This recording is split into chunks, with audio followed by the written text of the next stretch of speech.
Biome leading institute for pre medical exam NEET प्रतियोगिता परीक्षा की तैयारी के लिए लेकर आया है live digital classes on YouTube channel, pre recorded class, classroom video, special session, chat room. घर बैठे पूछिए सवाल, रिवीजन भी आसान। लॉकडाउन में सुनहरे सपनों को दे नई उड़ान। बायोम नगराटोली और हीलू Prachi, admission going on. Biome leading institute for pre medical exam. Chapter का वर्क एनर्जी पावर चैप्टर का थ्योरी पढ़ चुके हैं, न्यूमेरिकल सॉल्व कर रहे हैं।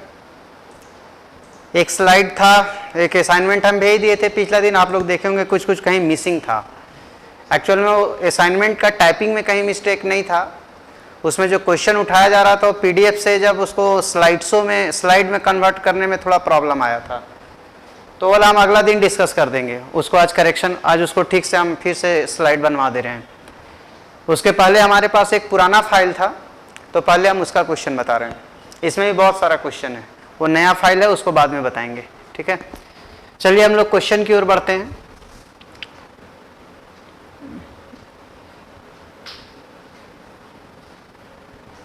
पहला क्वेश्चन, ये bucket full of water of total mass capital M is lifted up with uniform velocity using a uniform rope of mass small M and length capital L, then work done is. मतलब क्या कह रहा है कि एक bucket है, मान लीजिए कि ये बकेट है जिसमें पानी भरा हुआ है और इसमें पानी का मास कैपिटल एम है। ये lifted up with uniform velocity, मतलब कि change in kinetic energy zero, velocity change नहीं हो रहा है। ऑफ मास स्मॉल एम, इसको एक रोप की सहायता से खींचा जा रहा है जिसका मास स्मॉल एम है, ठीक है। ये फिक्स नहीं होगा, मतलब यहाँ रोप है कहीं पे। बताना है वर्क डन कितना होगा। तो देखिए इसको हम लोग बनाएंगे कैसे। ये bucket full of water of total mass M is lifted up with uniform velocity using a uniform rope of mass M and length L, then figure थोड़ा ठीक नहीं बना। आप लोग एक कुआं इमेजिन कीजिए कि ये सरफेस है और ये कुआं है और इसमें पानी है। यहाँ तक मान लीजिए पानी है और यहाँ से बाल्टी से पानी खींच रहा है और रस्सी यहाँ पे एल लेंथ का रस्सी है जिसका स्मॉल एम मास है और बकेट में पानी का मास कैपिटल एम है।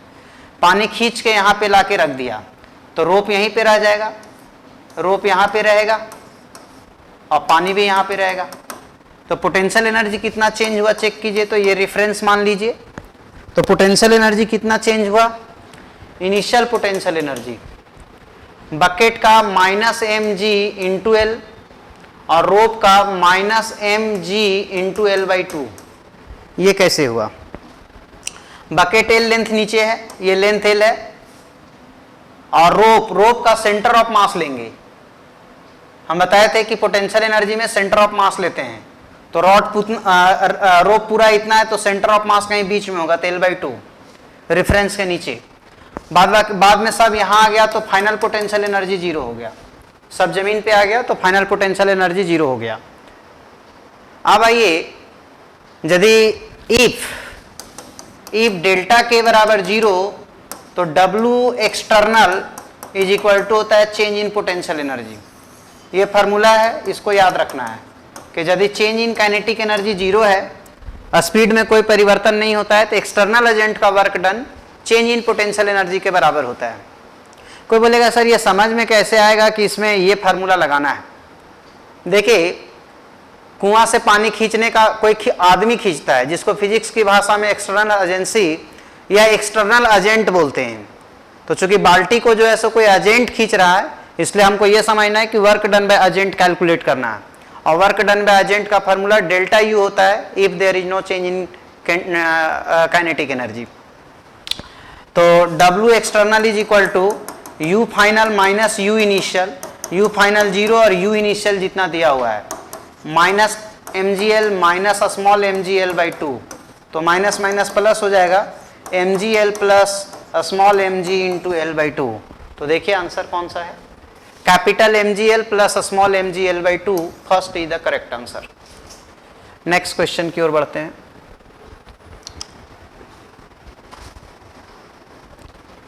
देखिए ये क्वेश्चन क्या है, ऐसा क्वेश्चन बहुत किताब में मिलता है। ये uniform chain of mass m and length L rest on a table hanging 1/nth part of its length hanging down from the edge of the table. Work done by the pulling force to bring the hanging part of the chain on the table each. मतलब कि कुछ chain नीचे है, कुछ ऊपर है, और जो नीचे लटक रहा है उसको भी कोई खींच के ऊपर ले जाना चाहता है, तो कितना वर्क डन करना पड़ेगा?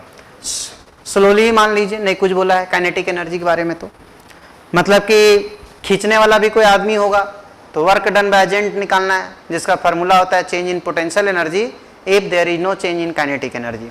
तो निकालिए पोटेंशियल एनर्जी। अभी का जो सिचुएशन है चेन का, पहले उस सिचुएशन में निकालिए। अभी चेन का कुछ पोर्शन नीचे है और ज्यादातर पोर्शन या अपना कोई सेक्शन ऊपर भी है।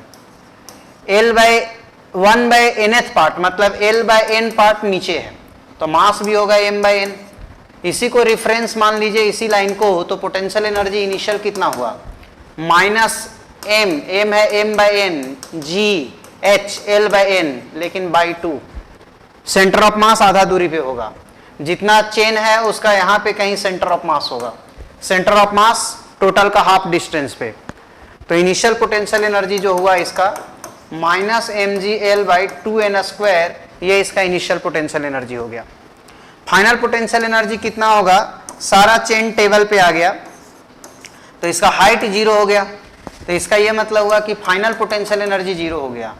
तो work done by external agent का ये फार्मूला है U final minus U initial, तो 0 माइनस mgL/2n², तो इसका आंसर हो जाएगा mgL डिवाइडेड बाय 2n²। तो work done by external agent is equal to mgL divided by 2n², mgL divided by 2n²।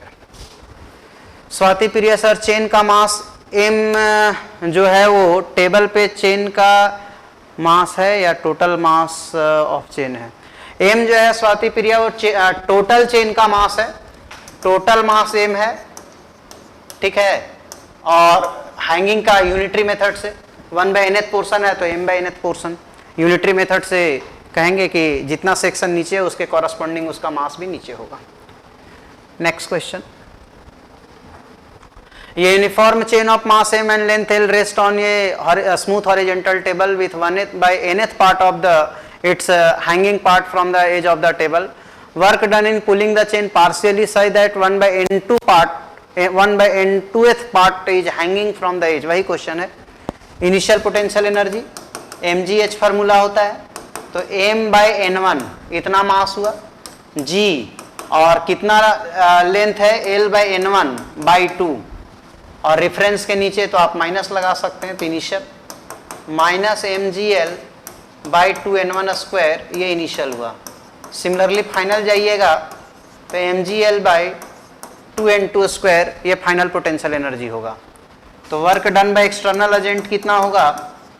U final minus U initial, तो final minus mgL divided by 2n2², minus minus plus mgL/2n1²।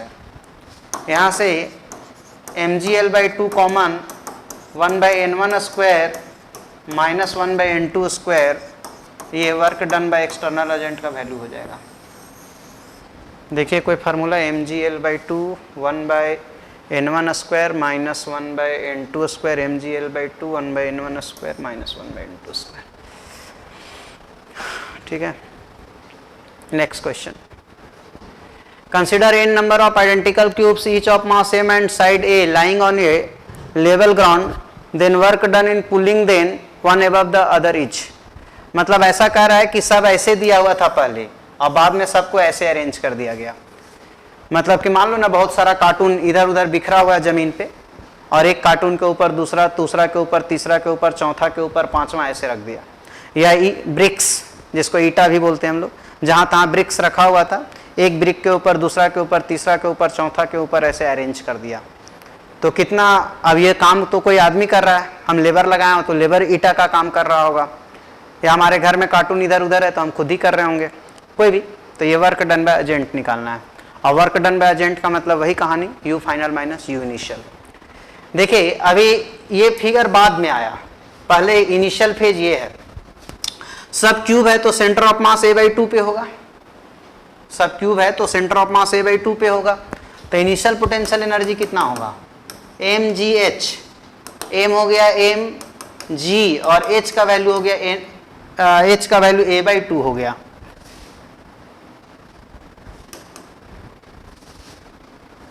A by 2, ऐसा एक नहीं, N cartoons है, N cubes है, तो सबका लिख दिए। तो ये कितना हो गया, M G A N by 2, ये हुआ इनिशियल। फाइनल कितना होगा, ये टोटल का मास कितना होगा, एम एन हो जाएगा।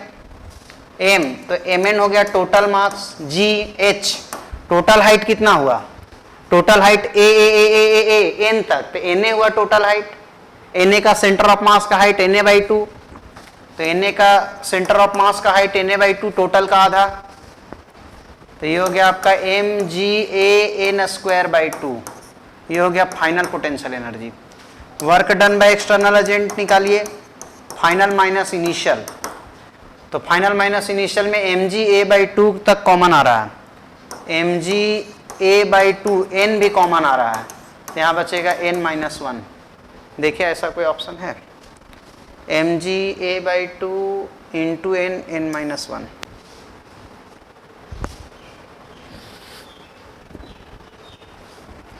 किसी को दिक्कत होगा तो पूछ सकते हैं। The momentum of body double by what percent does its kinetic energy change. तो काइनेटिक एनर्जी बराबर फार्मूला है पी स्क्वायर बाई 2m, के proportional to P square, k2 by k1, ये होता है आपका p2 बाई p1 का होल स्क्वायर। p2 डबल हो गया p1 का 2 टाइम्स, तो 4, यहाँ से k2 का वैल्यू आ गया 4k1।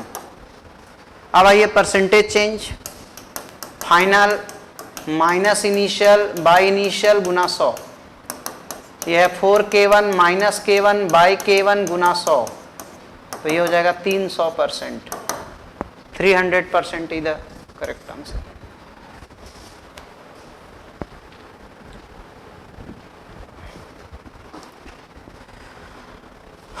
A pile driver of mass m is dropped from a height h above the ground. On reaching the ground, it pierces through a distance s and then stops finally. If r is the resistance offered by ground, then क्या होगा ये पूछ रहा है। मतलब ये कि मान लीजिए कि यहाँ पे सैंड वगैरह है या मिट्टी वगैरह है, कुछ भी एक कोई नुकीला ऑब्जेक्ट को सर्टेन हाइट से गिरा देते हैं ऐसे। ये पाइल ड्राइवर शायद वही होता होगा, कुछ नुकीला ऑब्जेक्ट होता होगा जिसका मास m है। It dropped from height h, ऐसा है। On reaching the ground, it pierces through a distance s. इसके अंदर ये कुछ हाइट घुस जाता है, कितना घुस जाता है, सॉरी, ये कुछ हाइट अंदर घुस जाता है जिसका वैल्यू s दिया है, ऐसा s नीचे चल जाता है। इस बीच इसको एक रेजिस्टेंस फोर्स लगता है r। If r is the resistance offered by ground, then जमीन इसको एक फोर्स मारता है ऊपर कि नहीं नीचे मत आओ, होल मत करो, पेनेट्रेट मत करो, छेद करके अंदर मत जाओ, रोक देंगे तुमको। तो वो ग्राउंड इसको एक फोर्स लगा रहा है जिसका वैल्यू दिया हुआ है कि r है। तो पहला बात कि r कितना होगा, देखिए यहाँ से ड्रॉप हुआ था तो इनिशियल वेलोसिटी 0 है, पेनेट्रेट करके यहाँ रुक गया तो फाइनल वेलोसिटी 0 है, मतलब ये कि चेंज इन काइनेटिक एनर्जी 0 हुआ। कितना टोटल हाइट ये नीचे आया, जमीन जहाँ से ड्रॉप हुआ और जहाँ छेद करके गया है, जहाँ होल बना के ड्रिल करके गया है, तो h ऊपर और s नीचे, तो h प्लस s। तो लगाइए work done by gravity, work done by resistance, that is equal to change in kinetic energy. दो ही फोर्स यहाँ वर्क कर रहा, एक ग्रेविटी वर्क कर रहा और एक ये रेजिस्टेंस फोर्स वर्क कर रहा। तो work done by gravity plus work done by resistance force, that is equal to change in kinetic energy. Gravity कितना वर्क करेगा, mg, ये करेगा h plus s।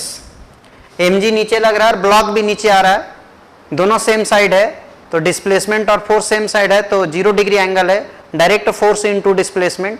mg force हो गया और डिस्प्लेसमेंट हो गया टोटल h प्लस s।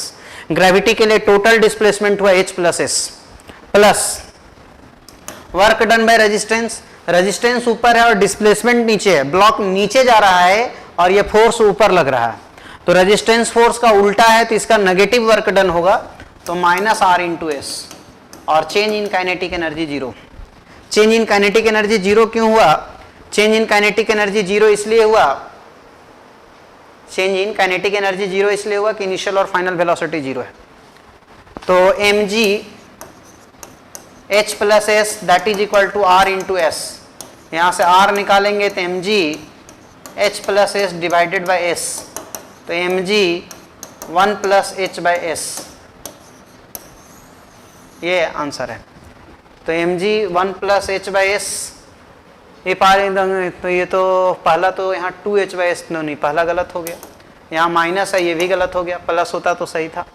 अब आइए T time of penetration is given by, कितना टाइम तक ये पेनिट्रेट करेगा ये निकालना है और इसका ऑप्शन दिया हुआ है। टाइम कैसे निकालिएगा? टाइम निकालने के लिए आप ऐसा कर सकते हैं, यहाँ हमको वेलोसिटी निकल जाएगा, यहाँ का वेलोसिटी जीरो दिया हुआ है, तो v स्क्वायर बराबर यू स्क्वायर प्लस डिस्प्लेसमेंट दिया, तो इससे हमारा एक्सेलरेशन निकल जाएगा। देखते हैं, चलते हैं थोड़ा सा आगे इक्वेशन लिखते हैं। v स्क्वायर बराबर यू स्क्वायर प्लस 2s, याद रखिएगा हम कहाँ कहाँ लगा रहे हैं। एक बार हम इसको a ले लेते हैं, इसको b ले लेते हैं, इसको c ले लेते हैं, b और c में लगाने जा रहे हैं। b पॉइंट पे कितना वेलोसिटी होगा? b पॉइंट पे जो वेलोसिटी होगा वो 2gh होगा। कोई बोलेगा कैसे? कोई भी ऑब्जेक्ट को h हाइट से छोड़ते हैं, कोई भी ऑब्जेक्ट h हाइट नीचे आता है तो उसका वेलोसिटी √2gh होता है। अब आते हैं b और c में इक्वेशन लगाते हैं, b एंड c, तो लगाइए c पॉइंट पे फाइनल वेलोसिटी जीरो है, ये b इनिशियल है, ये उल्टा है तो माइनस और ये ac है। यहाँ से a कैलकुलेट करेंगे तो vv square by 2s, vv का वैल्यू निकालें 2gh स्क्वायर कर दीजिए तो 2gh बाई 2s, तो 2 कट जाएगा, ये बच जाएगा हमारा gh बाई s, ये डिस्प्लेसमेंट आ गया, सॉरी एक्सेलरेशन आ गया।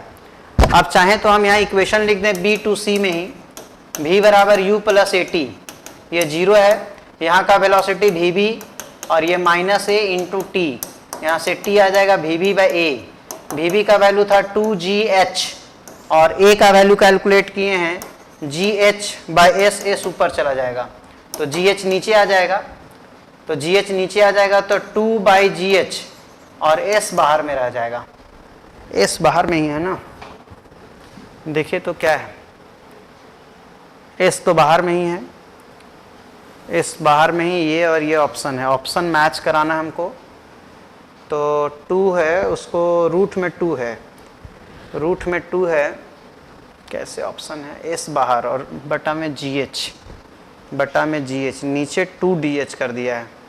ऐसा करते हैं तो ऑप्शन मिलाने के लिए √2 इंटू एस बाई gh, ऐसा है ना, इसको √2 से मल्टीप्लाई कर दीजिए, तो ऊपर हो जाएगा 2s और नीचे हो जाएगा √2gh।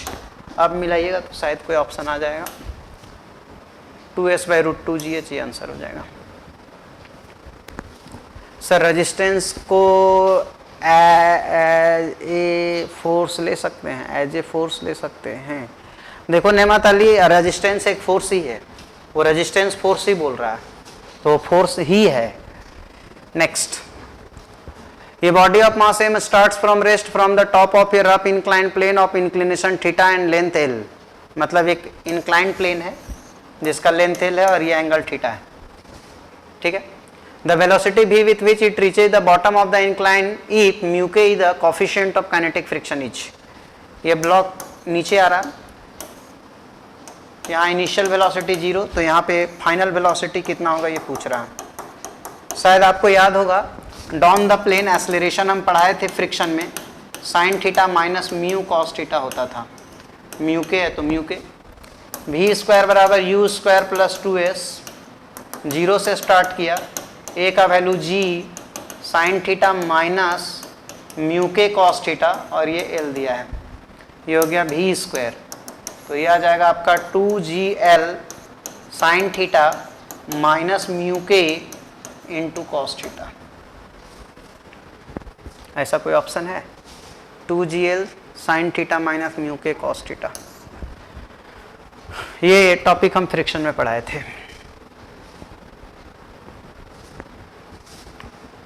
ये body of mass m is initially at rest, एक बॉडी है जिसका मास m है और इसका इनिशियल वेलोसिटी जीरो दिया हुआ है। By the application of a constant force, इस पे एक कांस्टेंट फोर्स लग रहा है, मतलब एक्सेलरेशन भी कांस्टेंट होगा। Its velocity changes to V naught in time T naught. यहाँ पे इसका वेलोसिटी वी नॉट हो गया जब टाइम टी नॉट हुआ। चलिए इक्वेशन लिखे तो v बराबर u plus A T. Force constant है मतलब एक्सेलरेशन कांस्टेंट, तो ये इक्वेशन लगा सकते हैं। ये v नॉट हो गया 0, a नहीं पता इंटू टी नॉट, तो यहाँ से a निकाल लेते हैं तो v naught by T not, एक इक्वेशन बना के छोड़ देते हैं। The kinetic energy of the body at any time t, v बराबर u प्लस ए टी। फिर से लिखिए, एक्सेलरेशन निकाले हैं v naught by T not, acceleration है v naught by T not, कोई जनरल टाइम पे तो t रहने दीजिए। तो वेलोसिटी आ गया v naught by T naught into T. Kinetic energy का फार्मूला होता है half M V square, half M ये v naught by T naught into T का होल स्क्वायर। ऑप्शन मिलाइए, half M v naught square,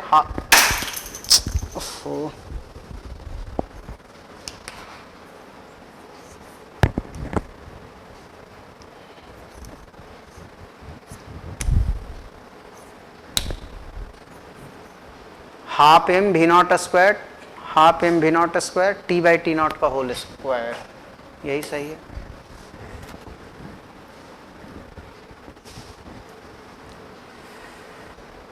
चलते हैं आगे। ये heavy flexible uniform chain of length pi R, मतलब ये सेमी सर्कल है पाई आर लेंथ का, and mass lambda pi R, lambda pi R होना भी चाहिए। यूनिट लेंथ का मास लेमडा, तो पाई आर लेंथ का कितना लेमडा पाई आर, ये मास हुआ और ये इसका लेंथ हुआ। आर रेडियस है दिख रहा है। Assuming a slight disturbance to start the chain in motion, find the velocity v with which it will emerges from the end b of the tube. मान लीजिए इधर कहीं a है इधर कहीं b है, मतलब इसको कोई स्लाइटली डिस्टर्ब कर दिया। अब डिस्टर्ब कर दिया तो ये बेचारा गिरने लगा, इधर से चेन गिरने लगा और इस अवस्था में पहुंच गया। ये है इसका पाई आर लेंथ, ऐसे था ऐसे हो गया, तो इस वक्त इसका वेलोसिटी कितना होगा ये बताना है, ये क्वेश्चन है। कैसे बनाइएगा,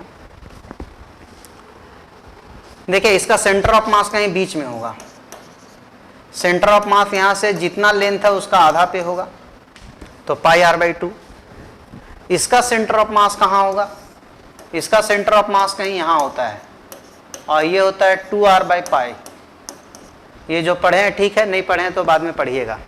जो लोग 11th क्लास पढ़े हैं, सेमी सर्कल का centre of mass 2r by pi पे होता है। हमको वेलोसिटी निकालना है, मतलब काइनेटिक एनर्जी रिलेट करना है। कहीं कोई फ्रिक्शन वगैरह नहीं है तो एनर्जी कंजर्व होता है, तो हम लोग एनर्जी कंजर्वेशन लगा देते हैं। U initial K initial, U final K final, mgh, h हो गया 2r by pi, centre of mass का हाइट हो गया 2r बाई पाई। इसको याद रखिए, सेमी सर्कल का सेंटर ऑफ मास का हाइट 2r बाई पाई होता है। इनिशियली रेस्ट में था तो kinetic energy 0, final potential energy नीचे आ गया तो माइनस mg h का वैल्यू हो गया पाई आर बाई टू, नीचे है इसलिए माइनस लिख रहे हैं, और kinetic energy half M V square. आप इसको सॉल्व कर दीजिए, यहाँ से भी आ जाएगा सारा टर्म। मास का जरूरत पड़ेगा तो मास बैठा दीजिएगा, इसमें सब्स्टिट्यूट करके आंसर निकाल लीजिए। इसको केवल कैलकुलेट करना, फार्मूला में बैठा दिए। किसी को कन्फ्यूजन नहीं होना चाहिए। इसका centre of mass 2r by pi, इसका टोटल लेंथ का आधा पे तो टोटल पाई आर, उसका आधा पाई आर बाई टू। रेफरेंस से नीचे, जमीन से नीचे तो माइनस, और जमीन से ऊपर तो potential energy plus.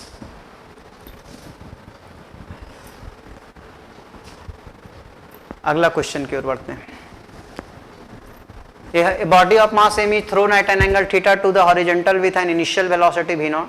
Find the mean power developed by gravity over the whole time of motion of the body and the instantaneous power of the gravity as a function of time.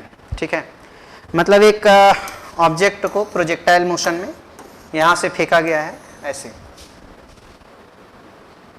Theta angle है, मान लीजिए कि v not velocity से फेंका गया है, ये y axis. Average power निकालना है, पहले एवरेज निकाल लीजिए टोटल जर्नी के लिए। तो टोटल जर्नी के लिए यहाँ से यहाँ गया तो डिस्प्लेसमेंट रेंज के बराबर हो गया। इसमें mg नीचे लग रहा है तो एंगल चेक करेंगे तो 90 डिग्री है। यहाँ ग्रेविटेशनल फोर्स लग रहा है तो ग्रेविटी ही वर्क करेगा, तो डिस्प्लेसमेंट में और फोर्स में 90 डिग्री का एंगल है। So total work done zero हो जाएगा। क्यों? आप देख लीजिए टोटल वर्क डन जीरो हो रहा है या नहीं हो रहा।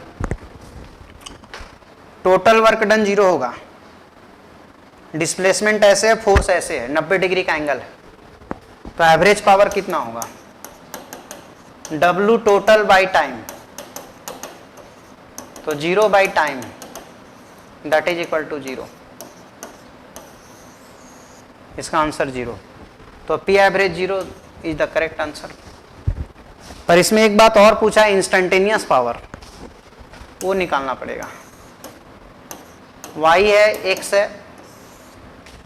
देखिए इंस्टेंटेनियस पावर का फार्मूला शायद आपको याद होगा, F डॉट भी पढ़ाए थे, या आप कहें कि F भी cos थीटा पढ़ाए थे।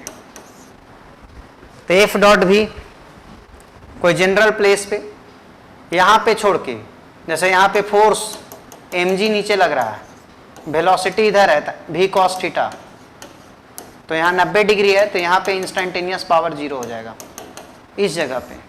लेकिन बाद बाकी कहीं भी ऐसा नहीं होगा, बाद बाकी कहीं भी ऐसा नहीं होगा। कहीं भी आप ले लीजिए, जैसे यहाँ लीजिए mg नीचे है, वेलोसिटी ऐसे है, तो ये एंगल 90 नहीं है, यहाँ कुछ आंसर होगा, तो कितना होगा वही निकालना है। तो फोर्स का वैल्यू हो गया mg, नीचे है तो माइनस जे कैप। टी टाइम पे वेलोसिटी कितना होगा? v not cos theta I cap, v naught sine theta minus G T J cap. ये कहाँ से आया? प्रोजेक्टाइल से। x वाला वेलोसिटी कभी भी चेंज नहीं होता है, y वाला u प्लस ए टी, तो y का initial v naught sine theta a minus G into T, तो ये y डायरेक्शन का वेलोसिटी हुआ। ये बात हम प्रोजेक्टाइल में पढ़ा चुके हैं। इंस्टेंटेनियस पावर का formula force dot velocity, force dot velocity, तो डॉट कीजिए, इसका डॉट कीजिए, आई का तो जोड़ा ही नहीं है तो खत्म, एक ये और ये मल्टीप्लाई हो जाएगा। इस पूरे को इससे मल्टीप्लाई कीजिए तो minus M G V naught sine theta minus G T, dot product आप जानते होंगे, जे जे से मल्टीप्लाई हो गया, माइनस था तो माइनस लगा दिए, minus minus plus M G square T minus M G V naught sine theta, तो इंस्टेंटेनियस पावर का यही आंसर हो गया, M G square T minus M G V naught sine theta. कहीं आंसर होगा minus M G V naught sine theta, शायद यही आ रहा है। तो सही है कि बोथ 1 and 3 आर करेक्ट। थोड़ा अच्छा क्वेश्चन है ये। कुछ बुक में इसका ग्राफ ड्रॉ करने बोला है कि इसका ग्राफ बनाइए, यहाँ नहीं दिए वो क्वेश्चन, लेकिन कहीं कहीं ये क्वेश्चन है कि इंस्टेंटेनियस पावर वर्सेस टाइम का ग्राफ बनाइए। कैसे बनाइएगा? यही इक्वेशन है, इसमें वेरिएबल t है, वेरिएबल p है, p और t का पावर 1 1 है, तो लीनियर इक्वेशन हुआ। लीनियर इक्वेशन का ग्राफ स्ट्रेट लाइन होता है, तो ग्राफ स्ट्रेट लाइन होगा। t का कोफिशिएंट पॉजिटिव है तो स्लोप पॉजिटिव, स्लोप पॉजिटिव का ऐसा, कुछ घटाना है तो नीचे आ जाएगा, तो ऐसा ग्राफ होगा। एक बार इंस्टेंटेनियस पावर जीरो हो रहा है, देख लीजिए एक बार इंस्टेंटेनियस पावर जीरो हो रहा था या नहीं हो रहा था? यहां पे इंस्टेंटेनियस पावर जीरो हो रहा था। अगला बात, पावर बराबर आप लिखते हैं वर्क बाय टाइम, वर्क बराबर p into T. Power time का ग्राफ दिया हो तो ग्राफ का एरिया वर्क डन देता है, पीटी ग्राफ का एरिया वर्क डन देगा, तो जितना एरिया नेगेटिव होगा उतना ही पॉजिटिव, तो टोटल वर्क डन जीरो हो जाएगा। तो कंप्लीट टाइम ऑफ फ्लाइट में इससे भी सेटिस्फाई हो रहा है कि टोटल वर्क डन जीरो हो जाएगा। आगे बढ़ते हैं।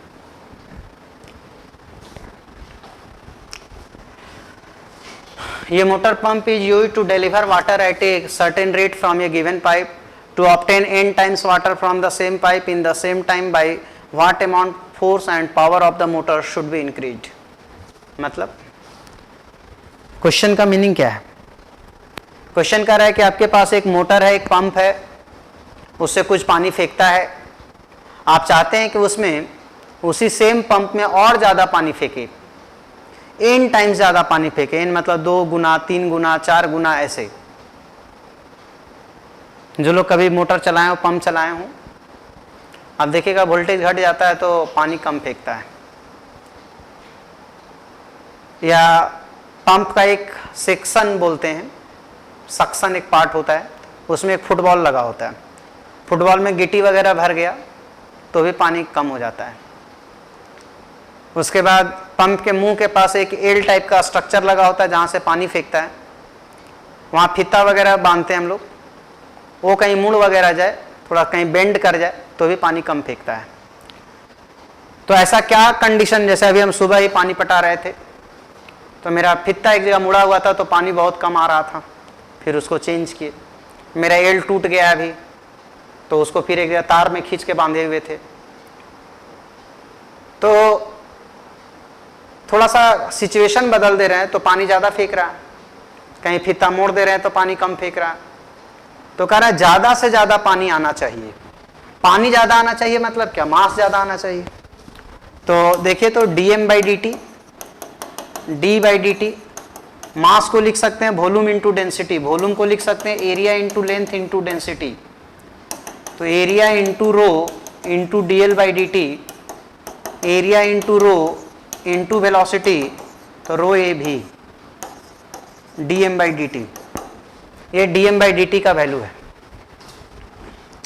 क्वेश्चन में देखिए क्या बोल रहा है, पाइप सेम है, सेम पाइप में हमको ज्यादा पानी चाहिए, जैसे हम कुआं से पानी निकाल रहे हैं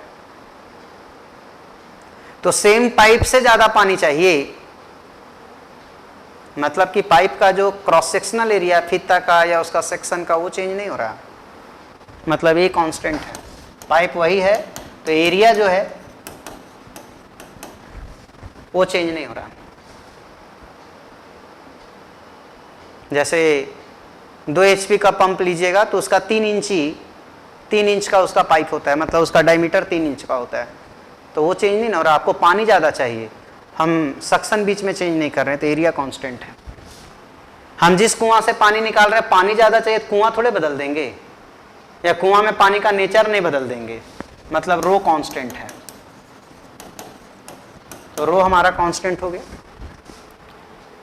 हमको ज्यादा पानी चाहिए मतलब पानी का मास ज्यादा चाहिए, मतलब ये बात हुआ कि dm by D T dash n times of dm by D T है, ऐसा क्वेश्चन कहना चाह रहा है कि बाद में जो हमको पानी चाहिए वो पहले के तुलना में n टाइम्स ज्यादा चाहिए। तो देखिए तो ये जो dm बाई डी टी है, आप कह रहे हैं रो चेंज नहीं हो रहा है, a चेंज नहीं हो रहा है, तो एक काम तो आप कर सकते हैं कि dm by D T proportional to velocity हो गया, dm by D T proportional to velocity हो गया। आपको मास n टाइम ज्यादा चाहिए, मतलब नया वाला वेलोसिटी जो है वो n टाइम ज्यादा चाहिए। ज्यादा पानी चाहिए मतलब पानी बहुत रफ्तार में निकलना चाहिए, जितना तेजी से पंप से बाहर पानी निकलेगा उतना ज्यादा पानी खींचेगा, पानी उतना ज्यादा निकलेगा, यानी हमको पानी पंप से तेज निकलना चाहिए। तो तेज निकलना चाहिए मतलब v dash n times of v हो गया, जैसा कि ये कह रहा है। अब याद कीजिए फोर्स रो ए भी स्क्वायर, याद नहीं है तो निकाल लीजिएगा, dm by D T into velocity, variable mass के केस में तो यही रिजल्ट आएगा। रो चेंज नहीं हो रहा है, a चेंज नहीं हो रहा है, तो force proportional to v square हुआ। v जो है n टाइम्स बढ़ रहा है तो फोर्स जो है वो n स्क्वायर टाइम्स बढ़ जाएगा, तो फोर्स जो है सो n स्क्वायर टाइम्स हो जाएगा। पावर पढ़ा है फोर्स इंटू वेलोसिटी, तो power dash force dash velocity dash n square F I A into N भी, तो ये n cube into F into भी, तो n क्यूब इंटू पी, तो p जो है सो n क्यूब टाइम्स हो गया। Force is increased by n square times is the correct answer, power is increased by n cube times, ये भी सही है, इसलिए both 1 and 3 is the correct, 4th is the correct answer. ये भी एक अच्छा क्वेश्चन है, बहुत बच्चा को इस क्वेश्चन में दिक्कत होता है। If a spring of mass m is pulled by holding its lower end with uniform speed v as shown, what is the kinetic energy of the spring? Spring का मास m दिया हुआ है, kinetic energy कितना होगा इसकी चर्चा हम कर चुके हैं। इसका काइनेटिक एनर्जी 1/6 mv² हम पिछला दिन पढ़ाए थे कि स्प्रिंग का मास दिया हो तो स्प्रिंग का मास देने पे इसका काइनेटिक एनर्जी 1/6 mv² होता है, ऐसा हम लोग जानते हैं। ये बहुत भयानक सवाल है।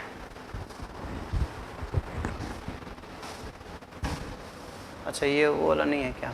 Let us say that a string of simple pendulum of length L is very elastic and K is the force constant of the string. If initially the bob of mass m is in the horizontal position, on being released, if delta L is the extension in the string at the mean position, then delta L is equal to what? अच्छा ये question ऐसा है कि एक simple pendulum है जिसमें एक यहाँ बॉब है, m मास का, L लेंथ है इसका। बाद में क्या हुआ कि ये गिर के नीचे आ गया ऐसे, तो इसका L plus delta L length हो गया, थोड़ा लेंथ इंक्रीज कर गया, थोड़ा लेंथ इसका इंक्रीज कर गया, तो बताना है कि यही डेल्टा L कितना होगा। क्वेश्चन यदि आप समझ पाए तो ये इसका मीनिंग है, ठीक है। स्वाति बोलती है सर एक बार और बताइए क्या है। देखो जी स्वाति, dm/dt कितना निकाले, रो ए भी निकाले। पाइप सेम है तो आप एरिया चेंज नहीं कर सकते हैं, पानी बदल नहीं रहा है तो रो चेंज नहीं हुआ, तो dm/dt प्रोपोर्शनल टू भी हुआ ना। कह रहा है हमको ज़्यादा पानी चाहिए, n टाइम ज़्यादा पानी चाहिए, मतलब n टाइम ज़्यादा मास चाहिए, तो dm/dt प्रोपोर्शनल टू भी, तो वेलोसिटी n टाइम्स बढ़ाना होगा। ऐसा क्या करेंगे कि ज़्यादा पानी निकलेगा, तो वेलोसिटी बढ़ा देंगे, तेज़ी से पानी निकालेंगे। जैसे कुछ लोग मंदिर में पूजा करने जा रहे हैं, भीड़ बहुत है, पुजारी चाह रहा कि सबको पूजा करके चल जाओ, एक दिन में 100, अगला दिन में 400, तो इसका मतलब क्या हुआ कि जिस दिन 100 को आया उस दिन बढ़िया से मंत्र उंत्र पढ़ के पूजा कराएगा, और जिस दिन 400 आएगा टीका लगाएगा भागो, टीका लगाएगा, एगो मंत्र पढ़ रहा था भागो, ऐसे होगा, मतलब जल्दी जल्दी भागेगा लोग, वेलोसिटी ज़्यादा होगा। तो ज़्यादा पानी निकालना मतलब क्या होगा, वेलोसिटी ज़्यादा करना होगा, पानी तेज़ी से निकले, पानी का प्रेशर ज़्यादा हो तो वेलोसिटी n टाइम्स बढ़ाना होगा। फोर्स का फार्मूला है रो ए भी स्क्वायर, भी n टाइम्स हो गया तो n स्क्वायर टाइम्स हो जाएगा फोर्स, पावर है फोर्स इंटू वेलोसिटी, उससे फिर इसका निकाल दी।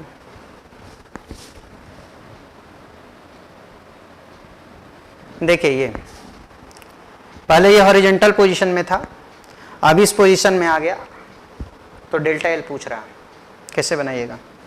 उम्मीद करते हैं कि इधर आएगा तो सर्टेन वेलोसिटी होगा, तो टेंशन ऊपर लगेगा, mg नीचे लगेगा, टेंशन माइनस mg mv²/r के बराबर हो जाएगा। टेंशन माइनस mg mv²/r के बराबर हो जाएगा। पर हमको तो क्या निकालना था, हमको तो डेल्टा L निकालना है। एक काम और कर सकते हैं, टेंशन को K into delta x, tension को K इंटू डेल्टा L लिख सकते हैं। टेंशन एक फोर्स है रस्सी में, स्प्रिंग लाइक स्ट्रक्चर मान लीजिए इसको, तो स्प्रिंग लाइक स्ट्रक्चर मान लीजिएगा तो यही T बराबर kx हो जाएगा, और k है x का वैल्यू डेल्टा L कितना खिंचाया, minus mg m/r, r radius है, रेडियस यहाँ L प्लस डेल्टा L हो जाएगा। बैठ यार,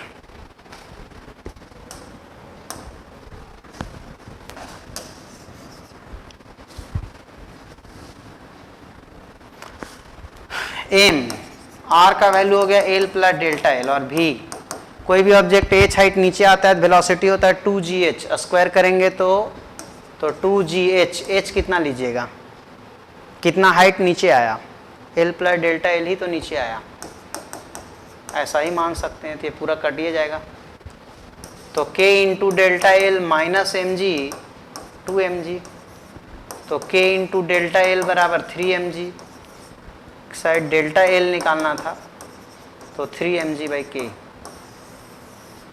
3mg/k।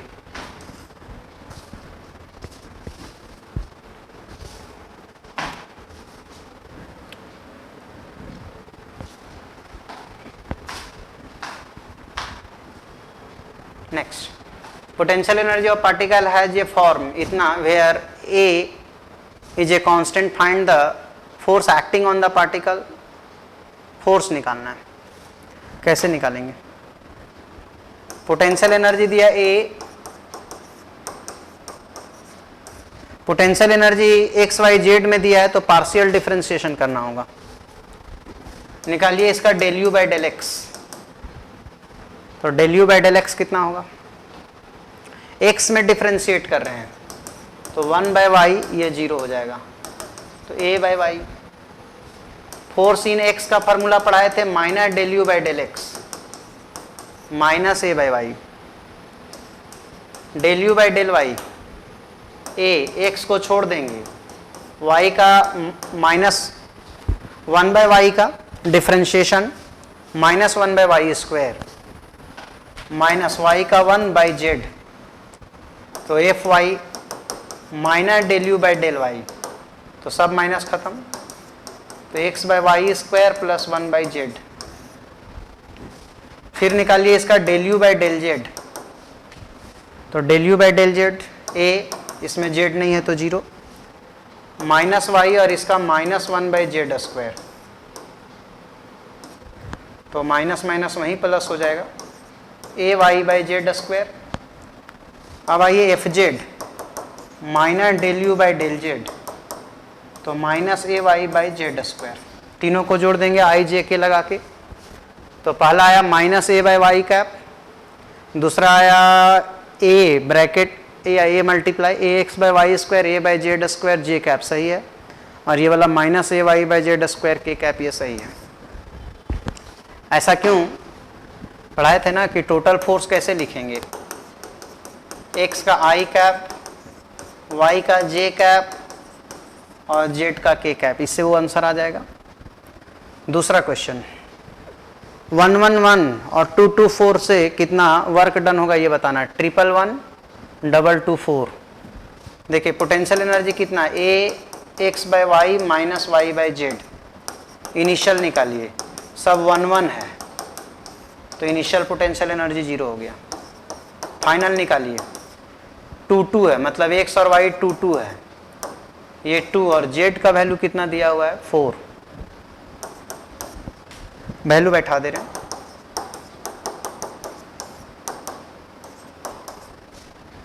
ऐसा तो वर्क डन कैसे निकालिएगा, U final minus U initial, final potential energy minus initial potential energy, A by 2 माइनस 0, ऐसा कुछ होना चाहिए था, ए बाई 2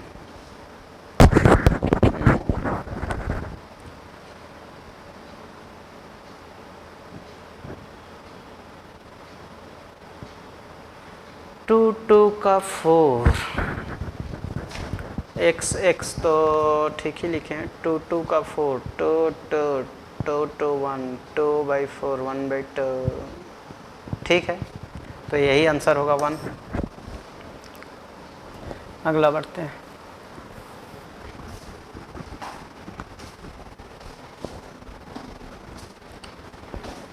ये particle of mass m is projected from the point A with velocity of v0 इतना along the inner surface of a smooth vertical circle of radius r as shown, at what angle theta from the vertical with it detach from the track and what will be its velocity at that instant।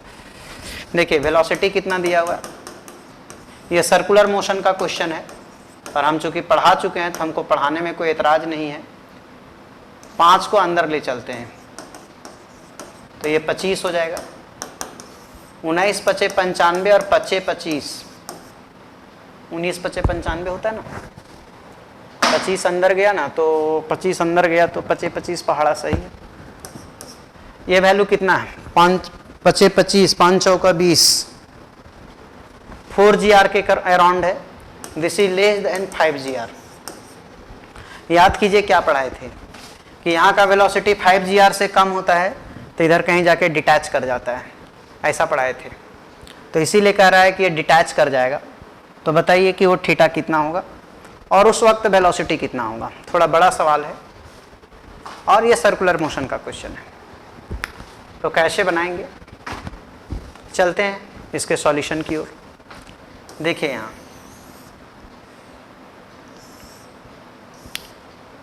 इस पे normal reaction इधर लगेगा, mg इधर लगेगा, ये theta है तो ये भी थीटा इधर है, तो ये डायरेक्शन में एक और लगेगा mg cos थीटा। तो normal reaction plus mg cos theta, ये सेंटर की ओर जा रहा है तो mv स्क्वायर बाई आर, ये स्मॉल आर है। डिटैच करने का मतलब नॉर्मल रिएक्शन जीरो, तो mg cos theta is equal to mv square by छुटकी आर, mm काट दो यहाँ से, v स्क्वायर बराबर जी आर कॉस थीटा। जहाँ डिटैच होगा वहाँ v स्क्वायर का वैल्यू होगा जी आर कॉस थीटा। अगला बात, यहाँ का वेलोसिटी दिया हुआ है u मान लीजिए 1/5 रूट अंडर 95 जी आर। हम लोग यहाँ की बात कर रहे हैं, ये एंगल थीटा है, थोड़ा ये हाइट निकालिए, ये रेडियस है तो ये वाला होगा radius times of cos theta. Triangle लगा रहे हैं, रेडियस टाइम्स कॉस थीटा, और ये ऑलरेडी रेडियस है तो ये टोटल हाइट कितना हो गया, h is equal to R plus R cos theta हो गया। h is equal to R plus R cos theta.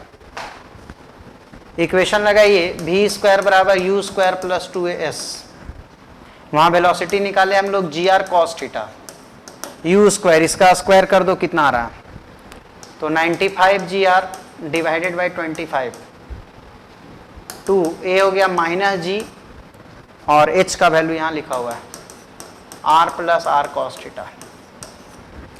g का जीवन लीला खत्म, r का जीवन लीला खत्म, एक लीला इधर कर देते हैं, 19 बचे 5 बचे, g का लीला खत्म कर चुके हैं 2, और यहाँ बचा 1 plus cos theta. Cos theta is equal to 19/5 -2 cos theta, इधर आ जाएगा, 5 दूना 10 तो 9/5, 3 तिहाई 9 तो 3/5, तो theta is equal to cos inverse मतलब 53 डिग्री का वैल्यू हुआ, 53 डिग्री। उस वक्त वेलोसिटी कितना होगा, v स्क्वायर बराबर G R cos theta, cos theta का वैल्यू कितना है 3/5, तो ये हो जाएगा root under 3 G R by 5। उस वक्त का velocity root under 3 G R by 5। कोई ऑप्शन है, 3 जी आर बाई 5 मतलब ये तो नहीं आया, 3 जी आर बाई 5 नहीं आया।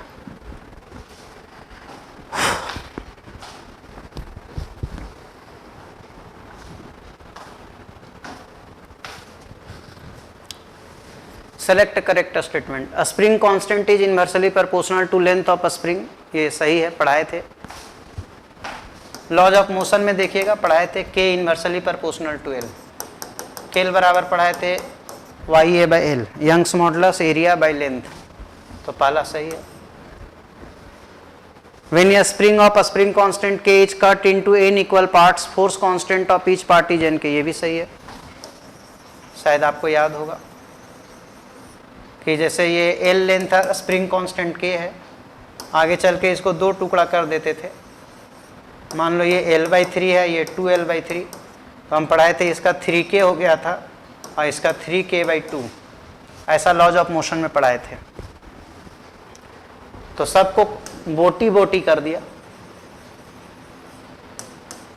बोटी बोटी कर दिया, l/n l/n l/n l/n, तो सब nk nk nk nk ऐसे, निधि कुमारी या कुछ और नाम होगा इसका,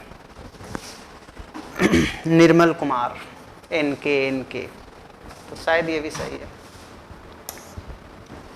When a spring of a spring constant k and length l is cut into pieces whose length are L1 and L2, then पता नहीं ये क्या है, ये वाला लाइन अधूरा हो गया, तो पहला दूसरा तो सही है, ये लाइन अधूरा है, कुछ लाइन मिसिंग है यहाँ, इसका ये होगा k1 L1 बराबर k2 L2, तो ये भी सही है, चूँकि k inversely proportional to length है तो k इंटू एल कॉन्स्टेंट हो गया, तो k1 L1 बराबर k2 L2, ये लाइन लिखा हुआ था, इसलिए all of the above, fourth is the correct answer.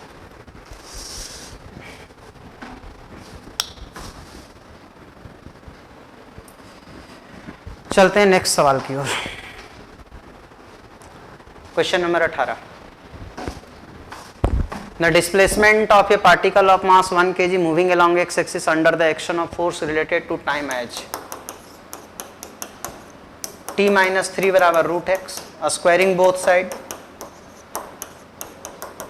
x, तो x बराबर t square minus 6t plus 9, d x by D t को वेलोसिटी बोलते हैं, तो 2t माइनस 6, तो velocity is equal to 2t minus 6 क्या बोलता है?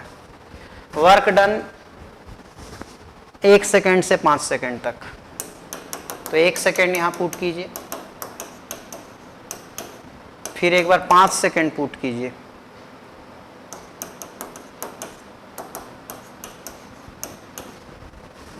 अब वर्क डन निकालिए, m/2 भी फाइनल का स्क्वायर माइनस ऐसा पढ़ाए थे, work done by all forces equal to change in kinetic energy, यह है चेंज इन काइनेटिक एनर्जी के फाइनल माइनस के इनिशियल, तो एम तो दिया होगा क्वेश्चन में 1 kg, फाइनल है 4 का स्क्वायर, इनिशियल है माइनस 4 का स्क्वायर,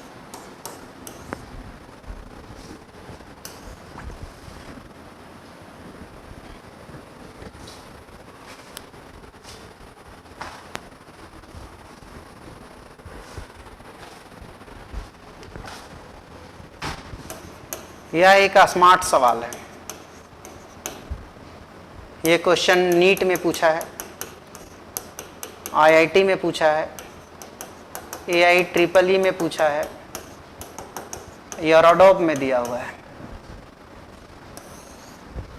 यह एक इम्पॉर्टेंट सवाल है, अरिहंत के की किताब में दिया हुआ है। क्या कहता है? ये body of mass m was slowly hauled up the hill as shown in figure by a force F which at each point was directed along a tangent to the trajectory. Find the work performed by this force if the height of the hill is h, the length of its base is l and the coefficient of friction is mu. तो work done कितना होगा? पहले तो question समझिए, आप ऐसा समझिए एक पहाड़ नुमा स्ट्रक्चर है, एक पहाड़ ही है और कोई आदमी पहाड़ी पे चढ़ रहा है, कोई ऑब्जेक्ट को पीछे से खींचते हुए चढ़ रहा है, रस्सी में कुछ बांध लिया और खींचे जा रहा है, तो कह रहा है कि वो जो फोर्स लगा रहा है वो एवरी पॉइंट पे टेंजेंशियल है, मतलब डायरेक्शन ऑफ फोर्स बदल रहा है, क्योंकि प्रत्येक पॉइंट का टेंजेंट अलग अलग होगा ना, यहाँ का टेंजेंट यहाँ होगा, यहाँ ऐसे होगा, यहाँ ऐसे होगा, यहाँ ऐसे होगा, यहाँ ऐसे होगा, तो ईच एंड एवरी पॉइंट पे टेंजेंट का डायरेक्शन बदल रहा है। तो यदि ईच एंड एवरी पॉइंट पे टेंजेंट का डायरेक्शन बदल रहा है तो डायरेक्शन बदलने का मतलब होता है फोर्स बदलना, मतलब कि फोर्स बदल रहा है। तो फोर्स बदल रहा है तो क्वेश्चन इंटीग्रेशन से बनेगा, क्वेश्चन इंटीग्रेशन से बनेगा। स्लोली हॉल्ड अप का मतलब इनिशियल वेलोसिटी 0 और फाइनल भी 0, तो चेंज इन काइनेटिक एनर्जी 0। यहाँ कौन कौन सा फोर्स मौजूद है? यहाँ जो फोर्स मौजूद है वो एक ग्रेविटी है, एक नॉर्मल रिएक्शन है, एक फ्रिक्शन है, और एक जो खींच रहा है वो फोर्स कैपिटल F है। ये सारे फोर्स हैं। हम लोग ऐसा करते हैं कि work done by all forces बराबर चेंज इन काइनेटिक एनर्जी लगा देते हैं, W नेट बराबर change in kinetic energy, work done by gravity, work done by normal reaction, work done by friction, work done by applied force that is equal to change in kinetic energy. Gravity तो एकदम सीधा दिल का भोला आदमी है, उसको vertical ऊपर कितना गया या वर्टिकल नीचे कितना गया साफ सुथरा दिल का है, कोई छल कपट नहीं है इसमें। तो h हाइट ऊपर गया और mg नीचे लगता है तो इसका सीधा सीधा वर्क डन हो जाएगा माइनस mgh, कोई लफड़ा नहीं। नॉर्मल रिएक्शन का वर्क डन 0 हो जाएगा, क्यों भैया? Force is always along the tangent, तो force is always along the tangent, तो normal reaction always perpendicular to the tangent, tangent के परपेंडिकुलर नॉर्मल रिएक्शन होता है, और डिस्प्लेसमेंट ऐसे हो रहा है 90 डिग्री, इसलिए work done by normal reaction 0 हो गया। फ्रिक्शन का कुछ होगा, अप्लाइड फोर्स का भी कुछ होगा और ये 0। तो यही इक्वेशन में आके फंस गया। हम लोग को क्या निकालना है, हम लोग को वर्क डन बाय ये निकालना है ये। तो कहीं से फ्रिक्शन का वर्क डन कैलकुलेट कर लें तो आंसर तक पहुंच सकते हैं। चलिए जुगाड़ लगाते हैं।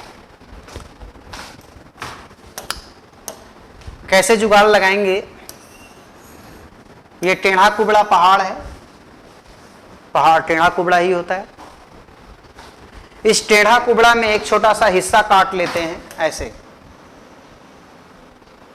मान लेते हैं इस छोटा सा पार्ट का आर्क लेंथ, ये वाला लेंथ dr है, उसको नीचे ले आते हैं, ये dr है, इसको कुछ भी मान लीजिए dy, यहाँ पे एंगल थीटा और ये लेंथ dl। तो cos थीटा का वैल्यू लिखेंगे तो cos थीटा का वैल्यू हो जाएगा dl बाई dr, यहाँ से dl हो जाएगा dr cos थीटा। अब आइए, ये छोटा सा सेक्शन है, हम बड़ा करके दिखा रहे हैं, याद रखिएगा है छोटा ही, ये dr है, यहाँ पे ब्लॉक है और ये एंगल थीटा है। तो नॉर्मल रिएक्शन दुनिया जानता है, ये थोड़ा सा ऊपर जाएगा, dr डिस्प्लेसमेंट ऊपर जा रहा है तो फ्रिक्शन नीचे लगेगा, फ्रिक्शन नीचे लगेगा। फ्रिक्शन होगा म्यू इंटू नॉर्मल, नॉर्मल होगा mg cos थीटा, तो वर्क डन बाय फ्रिक्शन होगा माइनस एफ इंटू dr।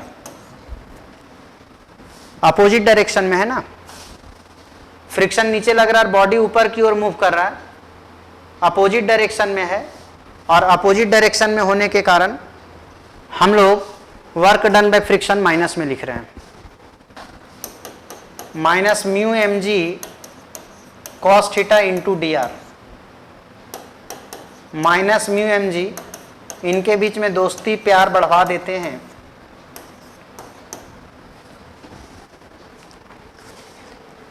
ठीक है। तो dr और cos थीटा जब गाना गाएगा हम दोनों एक दूसरे के लिए, तो ये dl बन जाएगा, तो ये dl हो गया।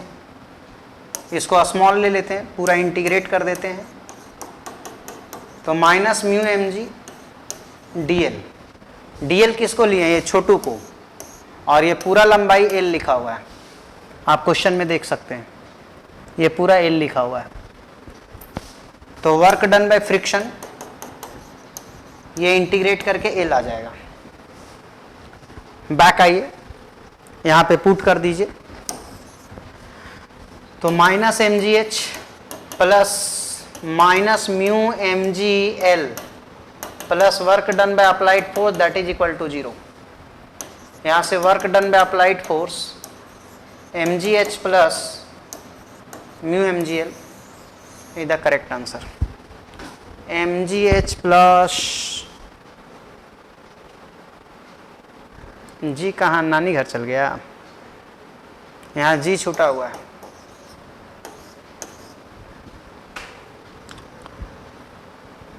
अगला सवाल,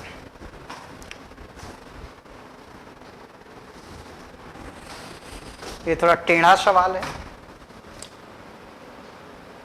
इसको छोड़ देते हैं, अभी फालतू समय बर्बाद करना है। वैसे बनाने का बना देंगे, लेकिन चाहते हैं कि छोड़ दें, हटा। चेन वाला सवाल बनाने की ट्राई कीजिएगा, 2 सवाल 3 सवाल चेन वाला बताए थे, नहीं बनेगा तो हम बताएंगे। एक वो भी छोड़े, उसको भी ट्राई कीजिए, रिपीट हो गया शायद। इधर आते हैं, A small block of mass 2 kg is kept on rough inclined surface of inclination 30 degree fixed in lift। अच्छा, शायद ऐसा। यहाँ पे एक 2 kg का ब्लॉक है। The lift goes up with uniform speed of 1 meter per second and the block does not slide relative to the inclined surface. The work done by the force of friction on the block in time interval 2 second. 2 second, ऐसा question कल बताए थे। 2 second में कितना ऊपर जाएगा?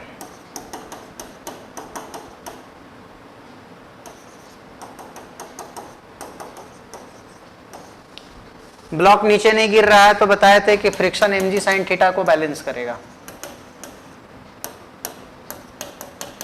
30 degree है तो फ्रिक्शन कितना वर्क करेगा?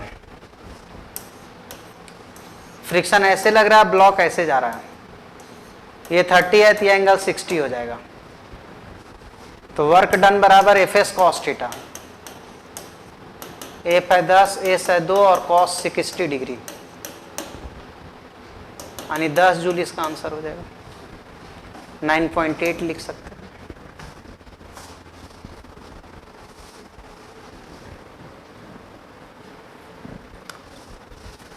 Potential energy of particle is given by U बराबर x minus 4x square.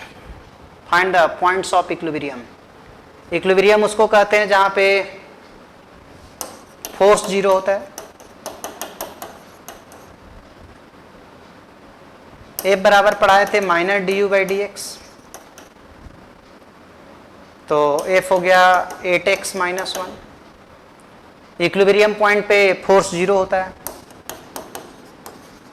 और इक्विलिब्रियम फोर्स 0, यहां से x बराबर 1/8।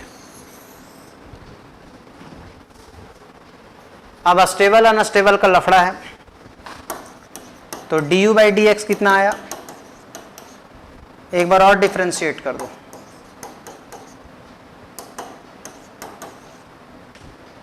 सेकेंड डेरिवेटिव लेस देन 0 आया। लेस देन 0 का मतलब मैक्सिमा मिनिमा में क्या पढ़ाए थे? लेस देन 0 में मैक्सिमा होता था और ग्रेटर देन 0 में मिनिमा होता था। तो यहाँ पे पोटेंशियल एनर्जी मैक्सिमम है और maximum potential energy unstable equilibrium को डिनोट करता था, minimum potential energy astable equilibrium होता था। तो चूंकि पोटेंशियल एनर्जी मैक्सिमम है, सो equilibrium is unstable.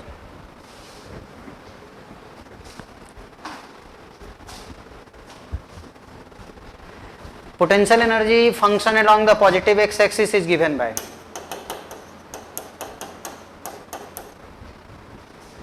it is known that system has only one stable equilibrium configuration, then possible values of A and B are, देखते du by dx minus A plus differentiate कर रहा हूं, तो du by D x कितना आया?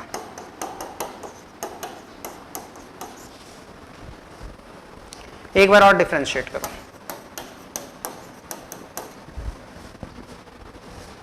Zero minus b 1/x square का differentiation जब आप कीजिएगा इतना आएगा, आप इसको डिफ्रेंशिएट कीजिएगा तो ये -2/x³ आएगा।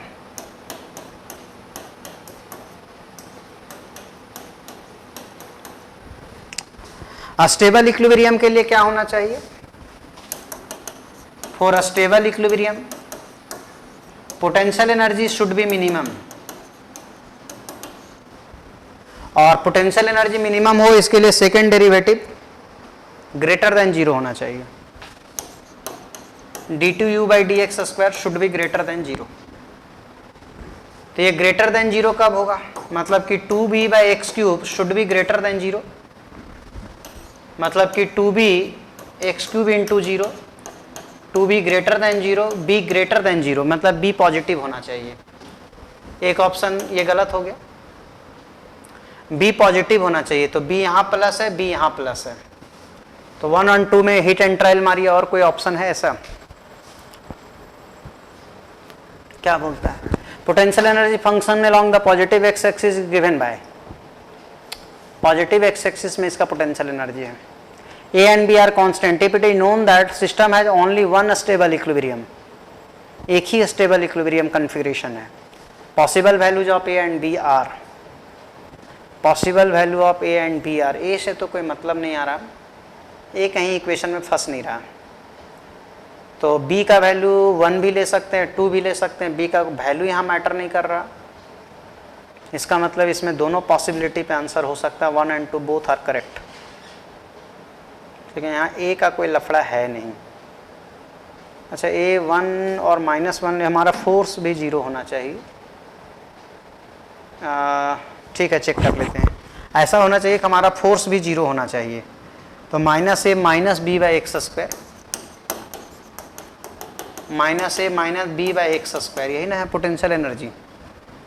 चलिए, फोर्स बराबर होता है minus D U by D x, तो माइनस सब में हट जाएगा। फॉर इक्विलिब्रियम फोर्स का वैल्यू जीरो होना चाहिए। A plus B by x square लड्डू, तो यहाँ से बी बाई एक्स स्क्वायर। तो जब हम b प्लस लेंगे तो a माइनस में आएगा, चूंकि x का स्क्वायर है। तो एक प्लस दूसरा माइनस, ऐसा ऑप्शन होना चाहिए। एक प्लस तो दूसरा माइनस, ये नहीं है। इसका मतलब 1 इज द करेक्ट आंसर। एक प्लस होना चाहिए तो दूसरा माइनस होना चाहिए।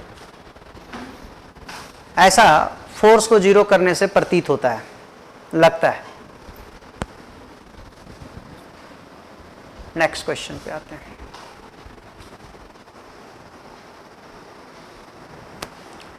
The kinetic energy of particle of mass 1 kg moving along a circle of radius 1 meter depends on time t h.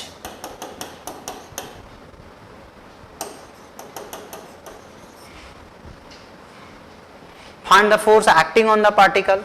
ये सर्कुलर मोशन का क्वेश्चन है। चलिए देखते हैं। काइनेटिक एनर्जी को हाफ mv स्क्वायर लिखा जा सकता है। मास 1 kg है, यहां से v स्क्वायर हो गया 2t का पावर 4, तो यहां से v हो गया √2 into t square.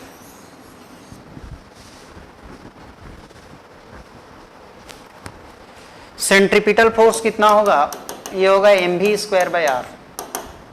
1 kg radius 1 metre और v स्क्वायर 2t का पावर 4। एक as a function of time तो यही है। तो सेंट्रीपिटल फोर्स का वैल्यू हो गया 2t का पावर 4। v को डिफरेंशिएट करो dv बाई dt, इसका 2t, इसको टेंजेंशियल एक्सेलरेशन बोलते हैं। dv by dt is known as tangential acceleration. तो tangential force mass into tangential acceleration, 1 kg into 2√2t, या आप चाहें तो इसको √8t लिख सकते हैं। नेट फोर्स होता है सेंट्रीपिटल का स्क्वायर प्लस टेंजेंशियल का स्क्वायर। सेंट्री का स्क्वायर, स्क्वायर कीजिए इसका, तो 2 का स्क्वायर 4 होता है, और ये तो 8 हो जाएगा। इसका स्क्वायर करेंगे तो 80t स्क्वायर। मिलाइए, कोई ऑप्शन है? t स्क्वायर तक कॉमन आ रहा है, तो बाहर आके t हो जाएगा। तो बाहर में t दिखना चाहिए, ये गलत। तो बाहर में t, वहां से खत्म। 4 कॉमन आ रहा है तो 2, बाहर में 2t दिखना चाहिए, तो 2t दिखना चाहिए, लगता है। और 4 कॉमन ले रहे हैं तो 4 दूना दूना दून, ठीक है। First is the correct answer.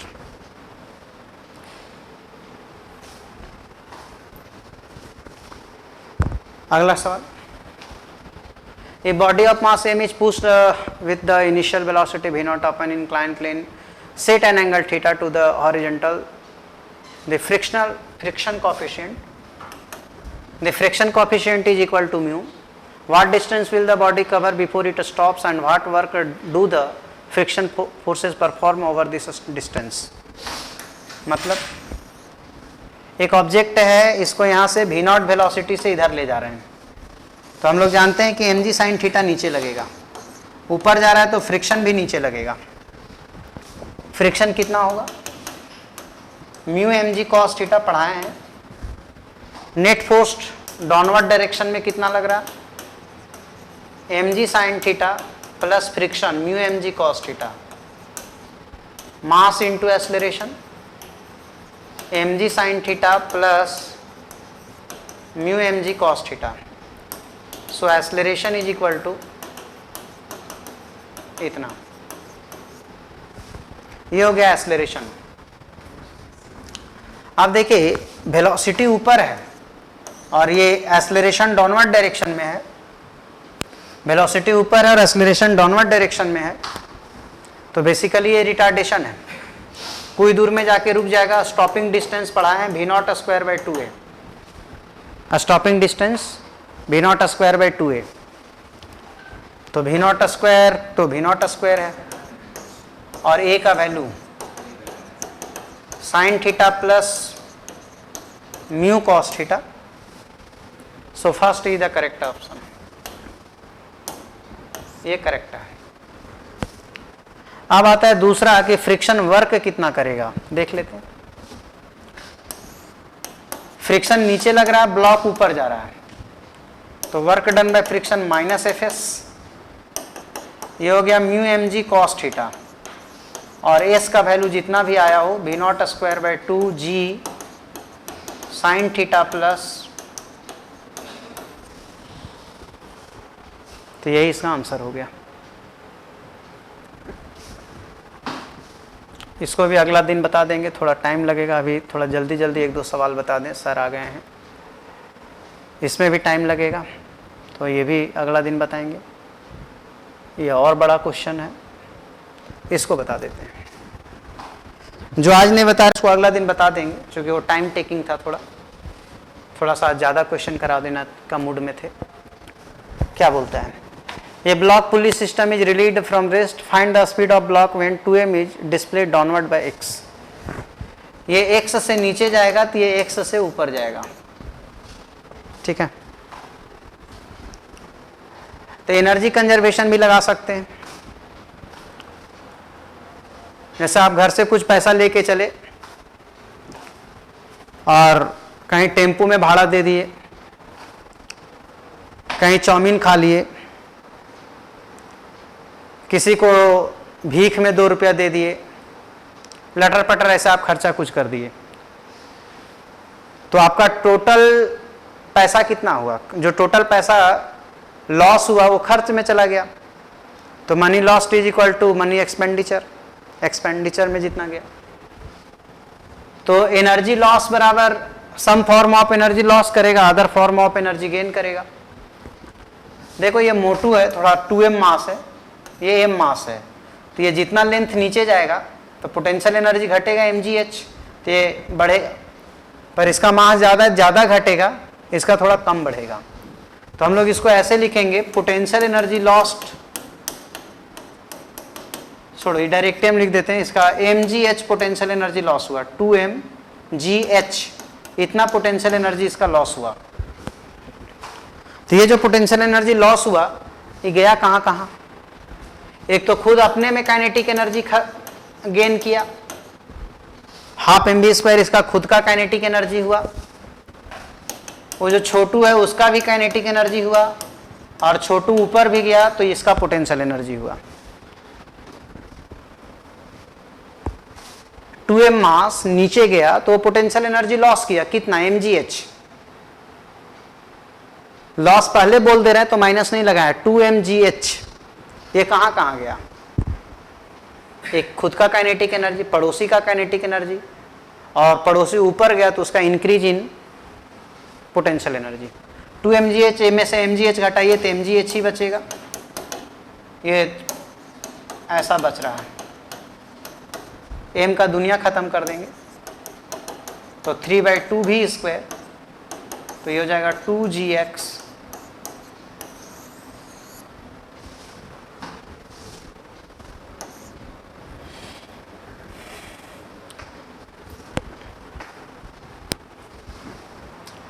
ये particle of mass m is moved from 0 0 to a comma a square along the path y बराबर x स्क्वायर, जहाँ पे फोर्स का इक्वेशन लिखा हुआ है।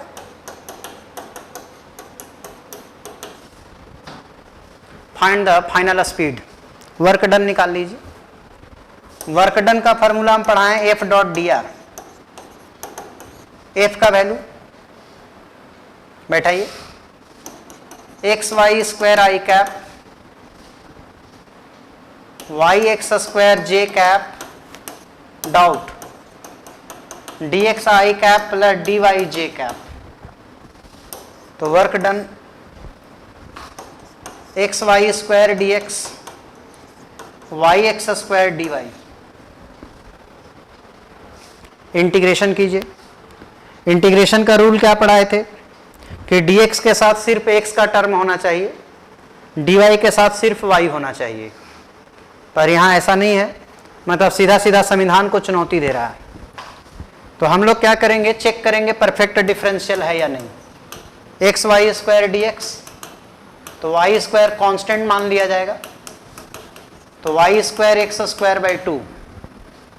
सेकेंड वाला चेक करेंगे y x square d y, तो एक्स स्क्वायर बाहर, तो वाई डी वाई, तो x square y square by 2, मतलब कि ये परफेक्ट डिफरेंशियल है, दोनों बराबर आ जा रहा है, इसलिए हम लोग कहेंगे कि ये परफेक्ट डिफरेंशियल है। तो इसका इंटीग्रेशन यही हो गया, तो x square y square by 2, और लिमिट खुद ही दिया है 0,0 से a, a square,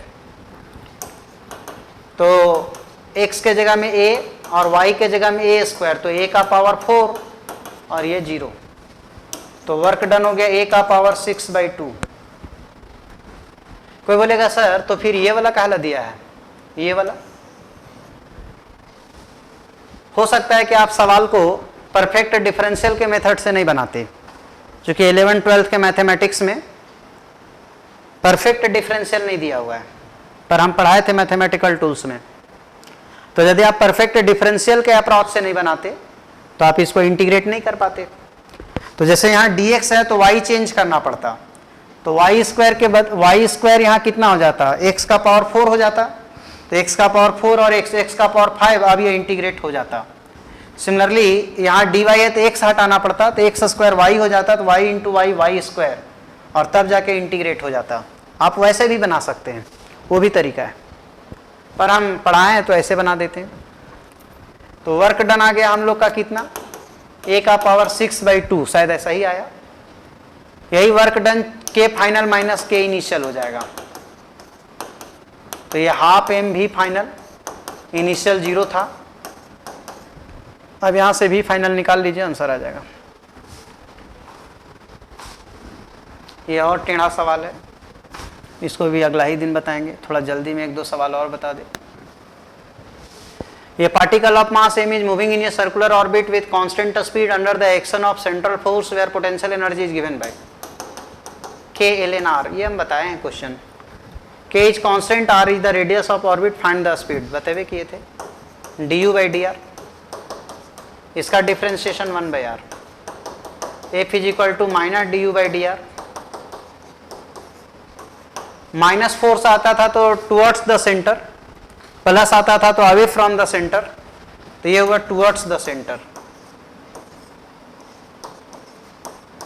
towards the centre का मतलब कि ये सेंट्रीपिटल हो गया, तो मैग्नीट्यूड लगा देंगे, तो ये k/r, and towards the centre mv²/r, तो k is equal to mv², तो that is equal to √k/m। ये हम बता चुके हैं।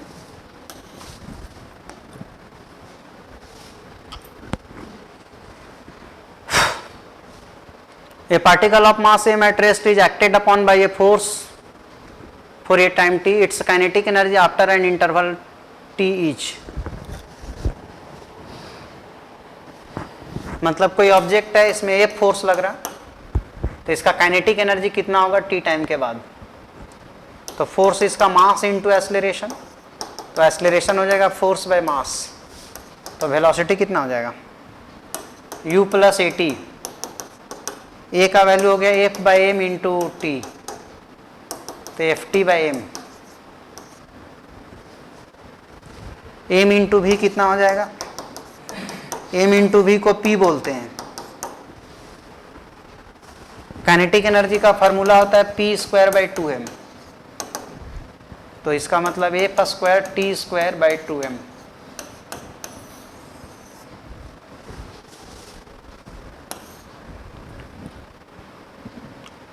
चलिए तो आज छोड़ देते हैं, समय हो गया।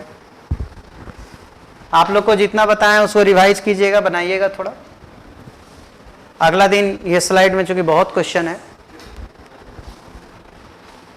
72 क्वेश्चन है इस स्लाइड में, उससे भी ज़्यादा लग रहा है इस स्लाइड में, तो ये तो भरमार है क्वेश्चन का यार, बाप रे। 116 क्वेश्चन है। चलिए कोशिश करेंगे कि अगला दिन इसको जितना बताना है वो बता देंगे। एक क्लास इसको बता देंगे, एक स्लाइड और है, एक क्लास उसको बता देंगे, तो 2 क्लास और न्यूमेरिकल क्लास लेंगे, उसके बाद वर्क एनर्जी को समाप्त कर देंगे। ठीक है, थैंक यू।